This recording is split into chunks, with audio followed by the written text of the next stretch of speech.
Olá, tudo bem com vocês, alunos das escolas Áureo Filho, Leôncio Horácio e Maria Rita? Aqui quem fala é o seu professor virtual de matemática. Me chamo Marcos e hoje nós vamos estudar mais uma vez a respeito da coleta, organização e registro de dados. Vem comigo. Bem pessoal, mais uma vez eu vou apresentar uma situação aqui com vocês, mas nós vamos ver uma novidade aqui em relação aos vídeos anteriores, né? Nessa nossa nova aula, nós vamos ver uma situação em que aparece um novo tipo de gráfico que eu vou discutir aqui com vocês. Então vamos observar essa situação aqui e vamos ver detalhadamente a respeito dessa nova situação. Então pessoal, eu vou começar aqui discutindo este caso aqui, ó. Ana estava inconformada com o valor da conta de energia do mês atual e decidiu analisar os valores pagos nos 20 meses anteriores. Ela queria construir um bom argumento com base em dados para fazer uma reclamação. Então nós temos esse caso aqui que aconteceu, né? Em que essa moça aqui chamada Ana, ela teve lá um aumento da sua conta lá de energia, né? Se lá vê um valor alto em relação aos valores que vinham acontecendo nos meses anteriores, e ela decidiu então pegar os valores de recibos de 20 recibos anteriores, né? O valor da conta dos recibos, 20 recibos anteriores, para poder pegar esse conjunto de dados e ter ali um aporte teórico para poder fazer essa reclamação contra a fornecedora de energia. Então vamos ver o que aconteceu aqui com Ana. Ela pegou os dados e organizou nessa planilha aqui. Os dados aparecem na planilha, pessoal. Então nós temos o valor das 20 contas, né, coletadas por Ana aparecendo na planilha. Nós temos o valor de 83, 80, 83, 85, 80, 80, 82, 85 e assim vai, né? Esses foram os valores que Ana encontrou lá quando ela fez a coleta das suas contas de energia. Vamos então começar o nosso processo, já foi coletado, né? Então vamos começar o processo de organização e registro desses dados para poder auxiliar a Ana no processo de reclamação dela, pessoal. Então vamos começar com a tabela. Observem que na nossa tabela aparece uma terceira coluna nova aqui, com um nome também novo. Nós temos a primeira coluna apresentando os valores, né, que foram pagos ali nos recibos de Ana. Os valores que aparecem entre os dados de Ana aparece conta de recibo com valor de R$ 80, de 81, de 82, 83, 84 e até R$ 85. Nós temos a segunda coluna, que é a frequência, né, a frequência absoluta. Essa nós já conhecemos das aulas anteriores. É a quantidade de vezes que cada um desses dados vai aparecer naquele conjunto de dados, né, no início. Agora aparece uma terceira coluna que é nova aqui pra gente, a frequência relativa. Bem, a frequência relativa, que é essa nossa terceira coluna, ela vai funcionar da seguinte maneira. Ela vai ser, né, ela vai estar relacionada com a frequência. A frequência é a quantidade de vezes que o dado aparece. Acontece que existe um total de dados ali, né?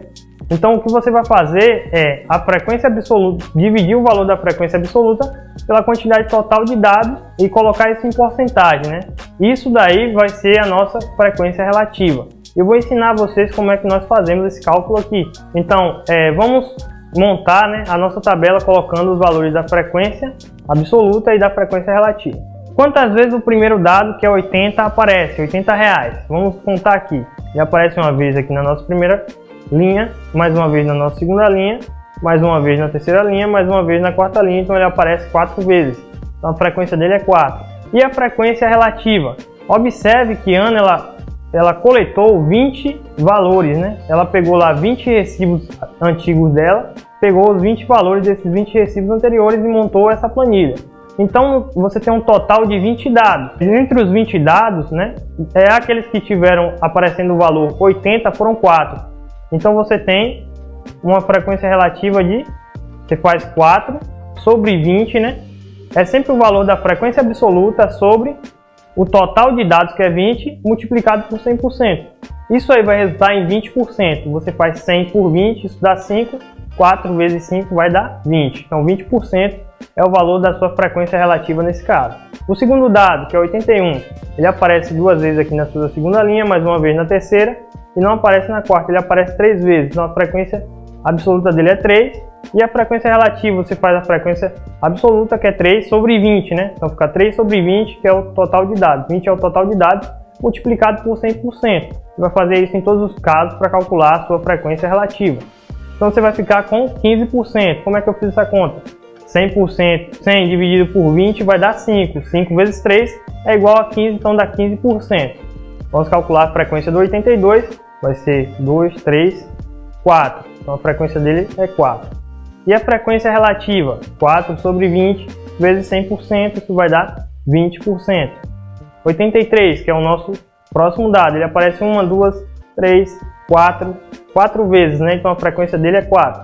E lembrando a vocês o que significa essa frequência. É a quantidade de vezes que aquele dado aparece. E na prática aqui, né, a frequência aqui está sendo a quantidade de recibos de Ana com esse valor, né? Com cada um desses valores. Então, por exemplo, o 83, que é o dado que a gente olhou agora há pouco, ele tem uma frequência 4. Quer dizer que dentre os 20 recibos de Ana, 4 tem o valor R$ 83. Então, voltando ao nosso quadro, nós temos uma frequência absoluta de 4. Calculando a frequência relativa, nós vamos ter então 4 sobre 20 vezes 100%. Isso de novo vai dar 20%, pessoal. Nós vamos agora olhar a frequência do nosso dado 84. Quantas vezes ele aparece aqui entre os nossos dados? Apenas uma vez. Né? Então a frequência dele é 1. Então vai ficar 1 sobre 20 vezes 100%. Isso vai dar 5%. 85, ele aparece uma vez aqui, duas vezes, né? 3, 4 vezes aqui. Então a frequência dele é 4. E ele vai ter uma frequência relativa de 4 sobre 20 vezes 100% igual a 20%. Portanto, a nossa tabela ela fica assim, pessoal. Ó. Aqui na nossa primeira coluna os valores, na nossa segunda coluna os valores das frequências, na nossa terceira coluna os valores das frequências relativas. Bem, eu vou mostrar as duas situações aqui que vocês já estão acostumados, né? Com a frequência absoluta, nós conseguimos construir aqueles dois gráficos que nós já vimos nos casos anteriores, que é o gráfico de colunas, né, onde o seu eixo vertical vai ter os valores das frequências e o seu eixo horizontal vai ter os valores, né, referente aos seus dados ali, os valores que aparecem entre os seus dados. Agora, com relação à nossa terceira coluna, que é a frequência relativa, nós vamos ver um gráfico novo que nós podemos construir a partir desses valores que aparecem na nossa terceira coluna. Então essa primeira situação você já conhece, né? O nosso gráfico de colunas, né? Organizando os nossos dados da tabela por meio, né, dessa organização que é feita no gráfico. No nosso eixo horizontal, os valores possíveis ali dentro dos dados, 80, 81, 82 até 85, né?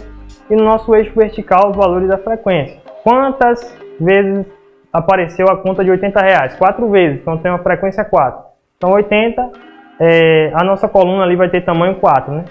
81, 3 vezes, então vai ter tamanho 3. 82, 4 vezes, tem tamanho 4.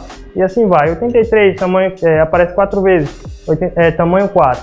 84 aparece uma vez, tamanho 1.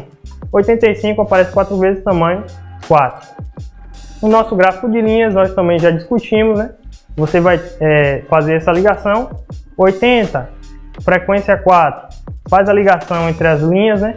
E aí você vai ter um pontinho preto, faz isso para cada um dos 4, 81, 3, faz a ligação, 82, 4, faz a ligação, 83, 4, faz a ligação, 84, 1, faz a ligação, 85, 4, faz a ligação, e depois você liga todos esses pontos, né, fazendo esses traços azuis aí que aparecem, isso vai dar o seu gráfico de linhas. Agora essa nova situação que eu quero discutir com vocês é um novo gráfico chamado gráfico de pizza, tá certo? O gráfico de setor. Esse novo gráfico, pessoal, ele explora aquilo que apareceu na nossa terceira coluna, né, que é a nossa frequência relativa, que é a porcentagem. Então, observe que nesse gráfico aqui, nós temos setores, né, e nós temos a legenda com muita força nesse gráfico. Nós temos que de R$80, 20%, né, observe que de R$80, 20% está pintado de azul. Então, você tem esse setor, né, você tem um círculo, né, e você tem um setor do círculo, 20% do setor, pintado com aquela cor referenciando aquele dado. De R$80, 20%. Então, 20% do seu setor vai ficar pintado naquela mesma cor que está aparecendo a cor do dado. De R$81, 15%, laranja, né, pintado de laranja. Você vai ter 15% do seu setor pintado de cor laranja. De R$82, 20%. Então, 20% do seu setor pintado de cinza, né? Dado que o nome também aparece pintado de cinza. De R$83, 20% está pintado de amarelo, então você vai ter 20% do seu setor pintado de amarelo. Você tem também de R$84, 5% pintado de azul, então 5% do seu setor pintado de azul, do seu círculo, né? E de R$85, 20% pintado de verde, você vai ter 20% do seu círculo pintado de verde, referenciando esse dado. Então, esse gráfico ele funciona dessa maneira. Bem, com essa última situação eu encerro mais um encontro aqui com vocês a respeito da nossa discussão sobre coleta, registro e organização de dados. Desejo um grande abraço a todos e até a próxima.